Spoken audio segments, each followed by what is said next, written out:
السلام علیکم ورحمۃ اللہ۔ ہنستے ننے، کھلکھلاتے مننے اور مسکراتے بڑے بچوں، آج ہم آپ کے لیے لائے ہیں ایک مزیدار کہانی۔ کہانی کا عنوان ہے با ادب با ملاحظہ ہوشیار، جسے آپ کے لیے لکھا ہے سعید لخت نے۔ جانتے ہیں نا، یہ با ادب با ملاحظہ پرانے زمانے میں جب بادشاہ سلامت حاضر ہوتے تھے تو ان کے آگے ایک آدمی ہوتا تھا جسے نقیب کہتے تھے، وہ اعلان کیا کرتا تھا۔ کہانی شروع کرتے ہیں۔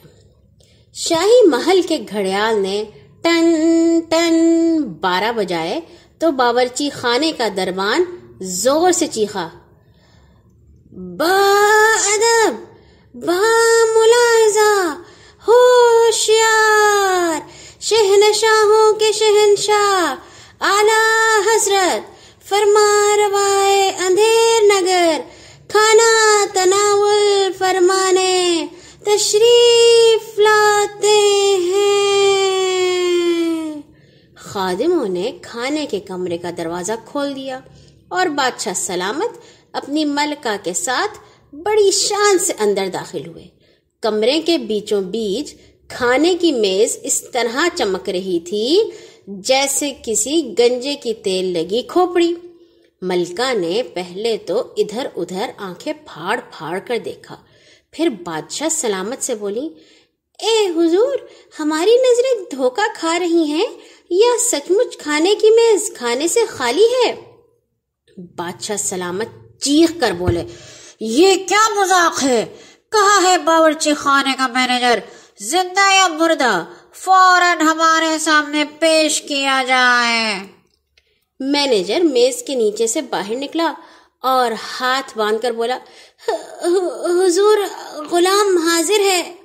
ملکہ بولی، حاضر کا بچہ، کھا جاؤں گی کچا، 12 بج گئے اور کھانا ابھی تک نہیں لگا۔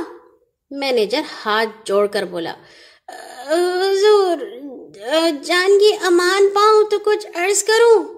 بادشاہ سلامت بولے، امان ہے، امان ہے، جلدی بولو، ماں بدولت کو بھوک لگ رہی ہے۔ مینیجر بولا، اے حضور، باورچیوں نے ہڑتال کر دی ہے، سب کے سب کام چھوڑ کر بھاگ گئے۔ ملکہ اچھل کر بولی، بھاگ گئے؟ کیوں بھاگ گئے؟ کہاں بھاگ گئے؟ کیسے بھاگ گئے؟ مینیجر بولا، حضور، 2 تو سائیکل پر چڑھ کر بھاگ گئے، تیسرا پیدل ہی، اور چوتھا… ملکہ پیر پٹک کر بولی، بے وقوف، ہم پوچھتے ہیں کیوں بھاگ گئے؟ مینیجر بولا، حضور، وہ کہتے تھے ملکہ عالیہ نے ہمارے لیے بہت مشکل کر دی ہے، ایک تو مرچیں بہت کھاتی ہیں، دوسرے حساب کتاب بہت لیتی ہیں، کبھی ہم بھولے بھٹکے 2-4 آنے کھا بھی لیں تو ہمیں چلچلاتی دھوپ میں مرغا بنا دیتی ہیں، ایسی نوکری سے تو ہم بھر پائے ہم جاتے ہیں، آج کی تنخواہ بھی معاف۔ یہ سن کر ملکہ عالیہ نے اتنی غضبناک صورت بنائی کہ بیچارہ مینیجر تھر تھر کانپنے لگا، محل کی دیواریں لرزنے لگی اور گھڑیال چلتے چلتے ایک دم رک گیا۔ نتھنے پھلا کر بولی، سن رہے ہیں بادشاہ سلامت، ان کو ایسی خوفناک سزا دیں کہ ان کی 7 پشتیں یاد رکھیں۔ بادشاہ سلامت زور سے بولے، ارے کوئی ہے؟ وزیر اعظم کو زندہ یا مردہ ہمارے سامنے پیش کیا جائے۔ تھوڑی دیر بعد وزیر اعظم کانپتے لرزتے کمرے میں آئے اور ہاتھ باندھ کر بولے، جہاں پناہ، غلام حاضر ہے۔ بادشاہ سلامت بولے، سنو، ہمارا حکم غور سے سنو، شہر میں جتنے باورچی ہیں زندہ یا مردہ، سب کو فوراً پھانسی پر چڑھا دیا جائے۔ وزیر اعظم نے سلام کیا اور الٹے پاؤں واپس چلے گئے۔ بادشاہ سلامت پیٹ پر ہاتھ پھیر کر بولے، اب کیا ہوگا؟ ماں بدولت کا تو بھوک کے مارے برا حال ہے، کیوں نہ آج کسی ہوٹل میں کھانا کھا لیا جائے؟ ملکہ گردن اکڑا کر بولی، نہیں، آج ہم خود کھانا پکائیں گے تاکہ ہماری رعایا کو معلوم ہو کہ بادشاہ کامچور اور نکمے نہیں ہوتے، وہ کام کرنا بھی جانتے ہیں۔ آئیے باورچی خانے میں چلیے۔ دربان نے باورچی خانے کا دروازہ کھول دیا اور زور سے چیخا، با ادب، با ملاحظہ ہوشیار، شہنشاہوں کے شہنشاہ اعلیٰ حضرت کھانا پکانے تشریف لاتے ہیں۔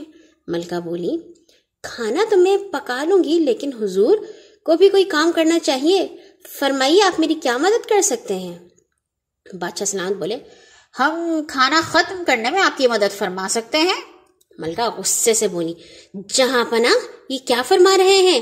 ملکہ کھانا پکائیں گی تو آپ کو بھی ان کا ہاتھ بٹانا پڑے گا، چلیے آپ چولہا جلائیے، میں سبزی کاٹتی ہوں۔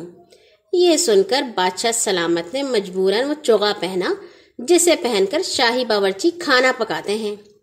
بدقسمتی سے بادشاہ سلامت کا قد بہت چھوٹا تھا اور چوغا یعنی وہ کپڑے بہت بڑے۔ آپ سر سے پیر تک اس چوغے میں چھپ گئے اور ایسے معلوم ہونے لگا جیسے کوئی مردہ قبرستان سے اٹھ کر بھاگ آیا ہو۔ اب بادشاہ سلامت تو چلے چولہا پھونکنے اور ملکہ عالیہ نے سبزی کے لیے نعمت خانے کا پٹ کھولا۔ نعمت خانہ اس الماری کو کہتے تھے جس میں کھانا رکھا ہوتا تھا۔ سارا نعمت خانہ چھان مارا مگر سوائے ایک ٹوٹے ہوئے انڈے اور ایک خراب آلو کے اور کچھ نہ ملا۔ بہت جھلائیں، نوکروں کو آواز دینا چاہتی ہی تھی کہ دروازہ کھلا اور دربان اندر آ کر بولا، حضور، مورکھ نگر کے راجا مہاراج اور مہارانی بے ہوش تشریف لائی ہیں۔ ملکہ خوش ہو کر بولی، سنتے ہیں جہاں پناہ مہاراج تشریف لائے ہیں۔ جہاں پناہ بولے، سنیں کیا خاک، چولہا پھونکتے پھونکتے ماں بدولت کی ناک جل گئی، جاؤ انہیں ملاقاتی کمرے میں بٹھاؤ، کہنا بادشاہ سلامت چولہا جلا کر ابھی تشریف لاتے ہیں۔ ملکہ بولی، حضور بھی کمال کرتے ہیں، مہاراج سنیں گے تو کیا کہیں گے، کبھی عقل سے بھی کام لیا کیجیے۔ بادشاہ سلامت نے پیٹ پر ہاتھ پھیر کر کہا، عقل ہوتی تو کوئی اچھا کام کرتے، بادشاہی کاہے کو کرتے؟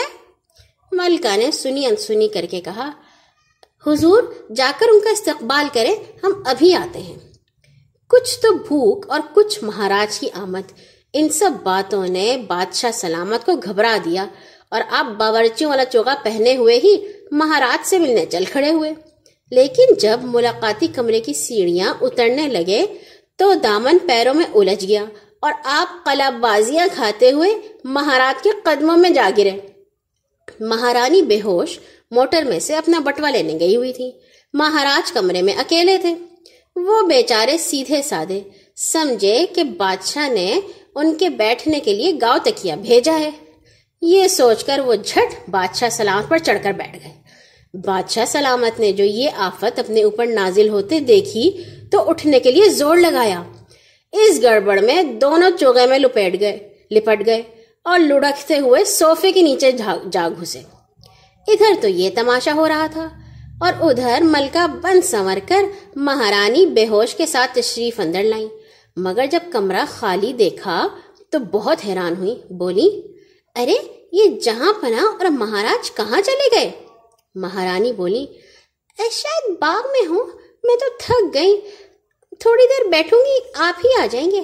یہ کہہ کر مہارانی اسی صوفے پر بیٹھ گئی جس کے نیچے بادشاہ سلامت اور مہاراج کشتی لڑ رہے تھے، مگر ابھی پوری طرح بیٹھنے بھی نہ پائی تھی کہ نیچے سے بادشاہ سلامت چیخ کر بولے، ارے میرا سر، اوف میرا سر ٹوٹا۔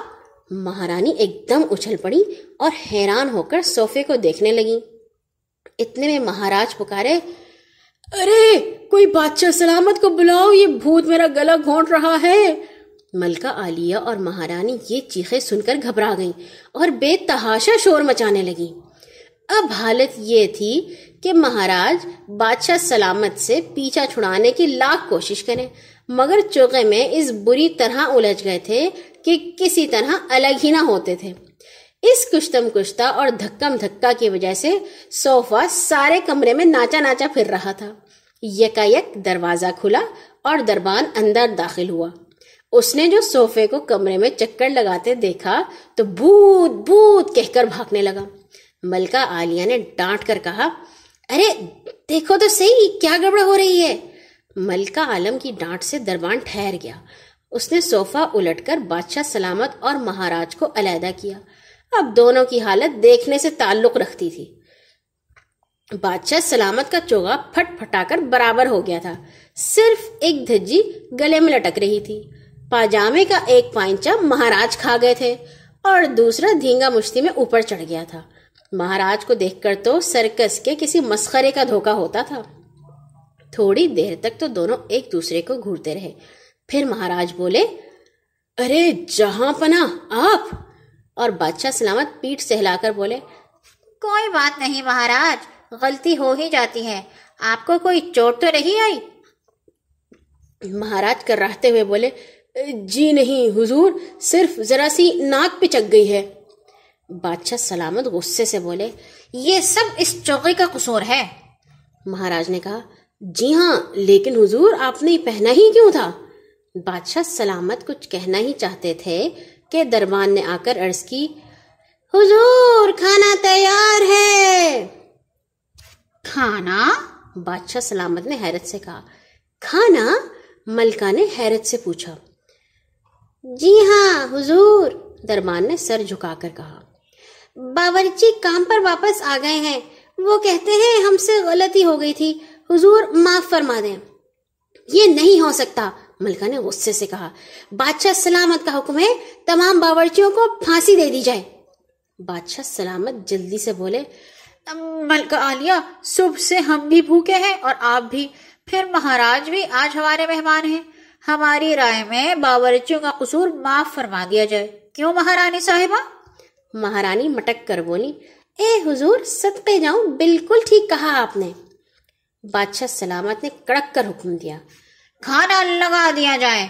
آج ہم یعنی اعلیٰ حضرت اندھیر نگر مہاراج ادھیراج اور مہارانی بے ہوش کے ساتھ کھانا تناول فرمائیں گے۔ اچھا بچوں، کل آئیں گے ایک نئی کہانی کے ساتھ۔ اللہ حافظ۔